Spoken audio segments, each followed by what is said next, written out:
en esta circunstancia, acatando la decisión, como debe ser dentro del marco constitucional, de lo que ha señalado el Congreso de la República. Doctor Álvarez Miranda, bienvenido a 90 Noches. Buenas noches, ¿cómo está usted?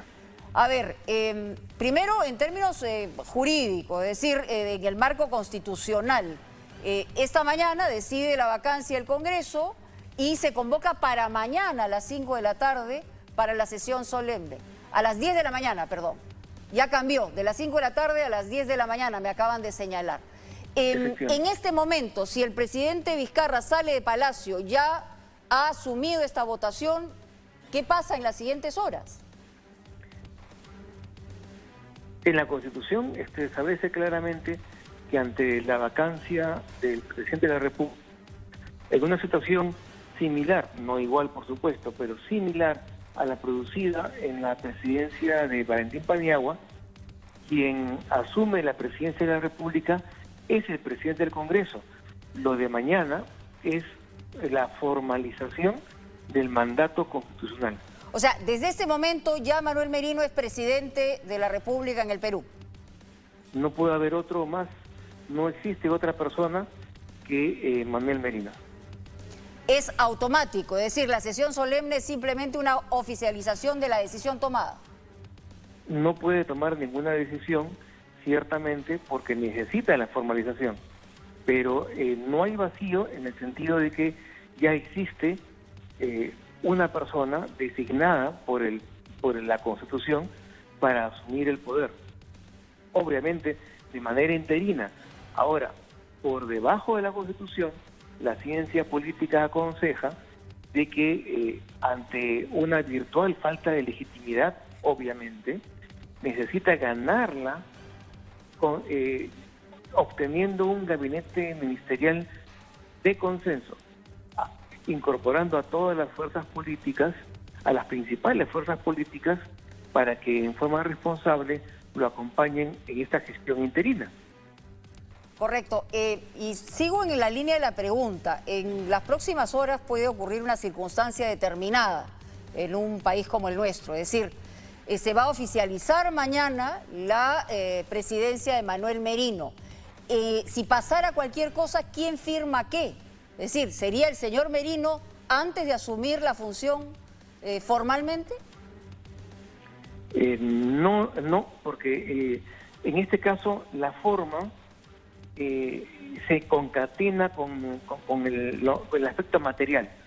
En un aspecto material hay un mandato de la Constitución que no permite ninguna otra interpretación, pero Manuel Merino es presidente y puede firmar y tomar decisiones como presidente de la República a partir de ser juramentado. Claro, por eso le decía, hay horas hasta la mañana siguiente, es decir, donde se va a juramentar el cargo, donde si el presidente Vizcarra ya salió y el señor Merino asume mañana en esta sesión plenaria, ¿qué pasaría? Es decir, ¿es alguien del gabinete que queda o salen inmediatamente todos los miembros del gabinete conjuntamente con el señor Vizcarra a partir del anuncio hecho esta noche? Existe la figura de la responsabilidad administrativa. En este sentido, tanto los viceministros como los directores generales, por ejemplo, el Interior, son los responsables por mantener el orden en todas las ciudades.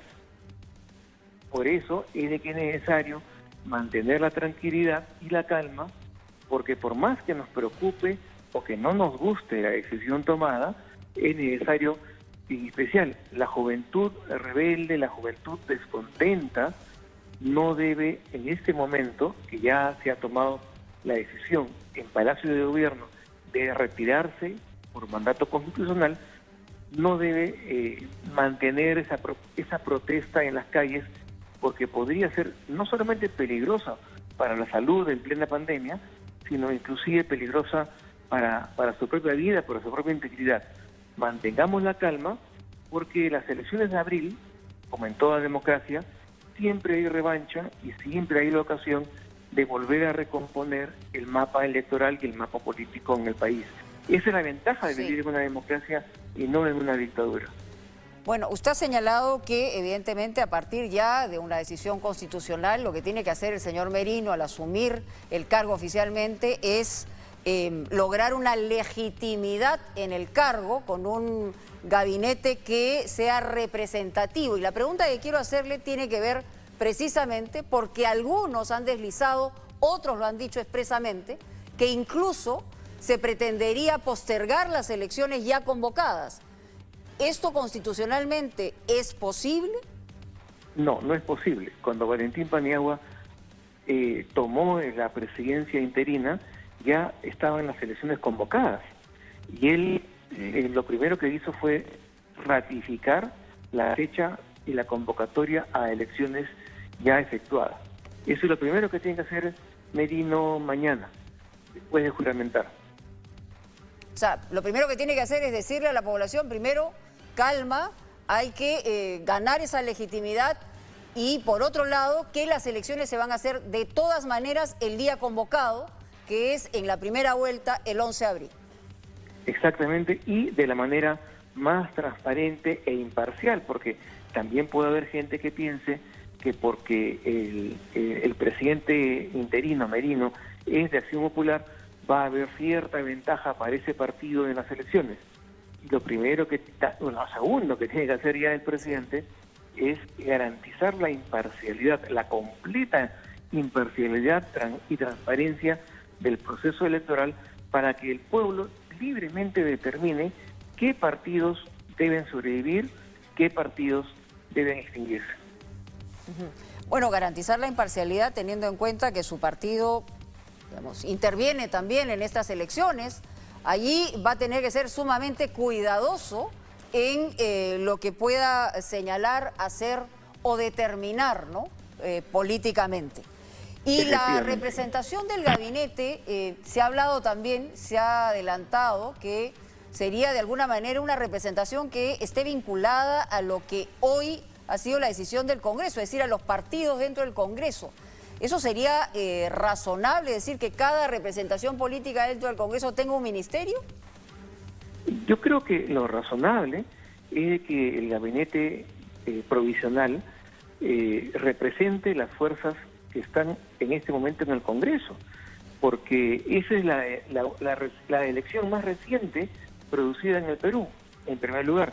En segundo lugar, la decisión y la responsabilidad es del Congreso actualmente, es de las bancadas del Congreso, y ellos deben asumir su responsabilidad colocando a sus mejores técnicos, a sus mejores cuadros, Bien, a sus mejores dirigentes, que no van a participar en las elecciones de abril, en el gabinete ministerial. Esto es un tema ya de responsabilidad. Ahora, políticamente, a falta de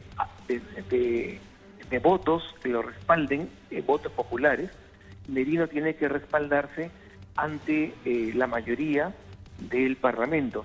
Eso debió haber hecho Vizcarra cuando disuelve el Congreso y convoca nuevas elecciones.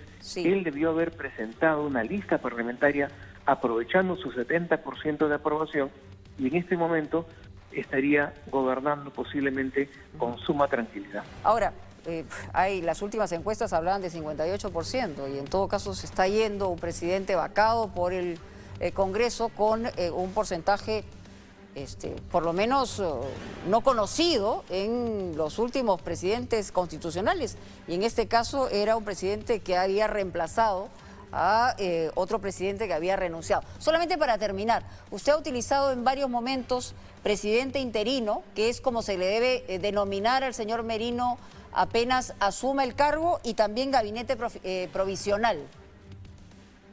No necesariamente, es un presidente de la República en ejercicio, obviamente que lo asume de una manera interina, pero el hecho de ganar legitimidad y evitar que se le diga interino y ser considerado presidente, va a tener que obedecer a los procedimientos que emplea a partir de la fecha y a los resultados que pueda obtener su gestión. A Valentín Paniagua nadie osó dirigirse a él como presidente interino. Eso en política se gana. El respeto se obtiene tanto con los procedimientos, con el talante democrático y con los buenos resultados. Muy bien, doctor Álvarez Miranda, muchas gracias. Es importante lo que nos acaba de señalar. Es el proceso que va a seguir en las próximas horas. Le agradecemos muchísimo. Buenas noches y nos vamos de inmediato en vivo con Diana.